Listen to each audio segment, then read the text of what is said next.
और मैं हमेशा से इस बात का समर्थक रहा हूँ कि हमारे देश के जो भी मूल ग्रंथ हैं वो या तो नष्ट कर दिए गए और या तो चुरा लिए गए। जी। बहुत सारे ऐसे ग्रंथ जो उन लोगों ने लेकर के अपने यहाँ रख लिया, क्योंकि जब मैं काशी में पढ़ता था बचपन में तो मैंने देखा कि वहाँ बहुत सारे देशों के अंग्रेज आकर के संस्कृत भाषा पढ़ रहे थे। तो एक दिन मैंने चिंतन किया कि भाई संस्कृत भाषा इनको पढ़ने की ज़रूरत क्या थी। तो स्वयं अंतरात्मा से ही उत्तर भी मुझे मिला कि शायद हमारे यहाँ के जो ग्रंथ संस्कृत भाषा में वो लोग लेकर के गए तो उसी ग्रंथ को अध्ययन करने के लिए उनको भाषा की आवश्यकता पड़ रही है, इसलिए उन लोगों ने संस्कृत भाषा का अध्ययन शुरू किया। बिल्कुल।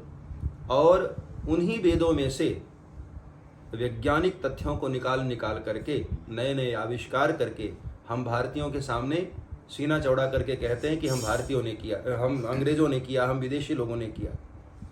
एक दिन मैं ये भी सोच रहा था कि जो नवग्रहों की उन्होंने खोज किया, और वो कहते हैं कि सबसे पहले हम लोगों ने खोज किया।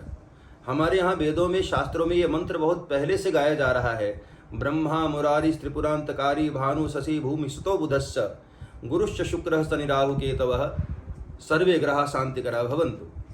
ये तो वर्षों से गाया जा रहा है, नवग्रहों की बात तो उसी मंत्र में आ जा रहा है। तो इन लोगों ने कहाँ से खोज की? इसका मतलब है कि हमारे ऋषियों ने पहले से खोज की है।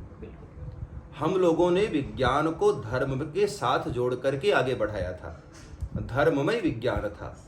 और आज आधुनिक विज्ञान क्या कर रहा है कि धर्म को विज्ञान से अलग कर दे रहा है, जो कि मनुष्य जाति के लिए ठीक नहीं है।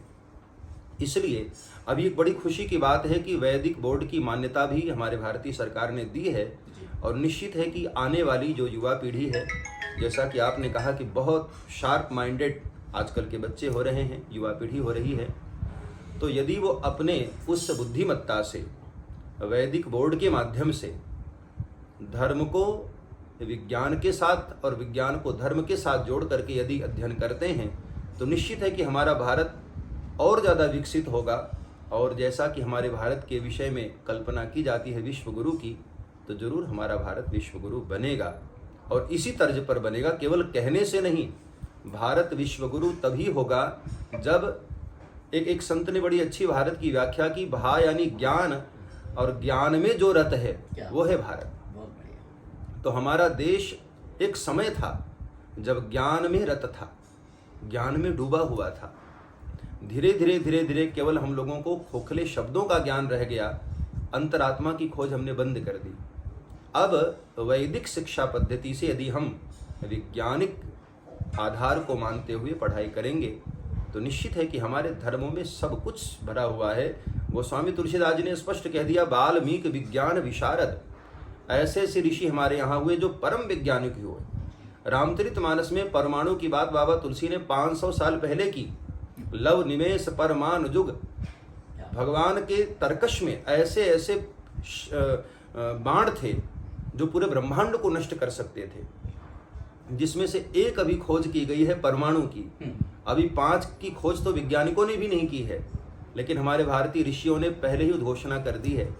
इसका मतलब ये हुआ कि हमारे धर्म से ही सारा विज्ञान निकल रहा है और निकलेगा भी। इसलिए विदेशों से लौट करके विज्ञान आता है और तब हम उसको स्वीकृति देते हैं, स्वीकार करते हैं, उस पर गर्व करते हैं। इससे अच्छा है, मैं भारतीय युवाओं को यही कहता हूं कि आप अपने धर्म से उस विज्ञान को निकालिए और उस विज्ञान पर खुद गर्व करिए और उस विज्ञान के आधार पर हमारे देश को और विकासशील बनाएं। बहुत सुंदर।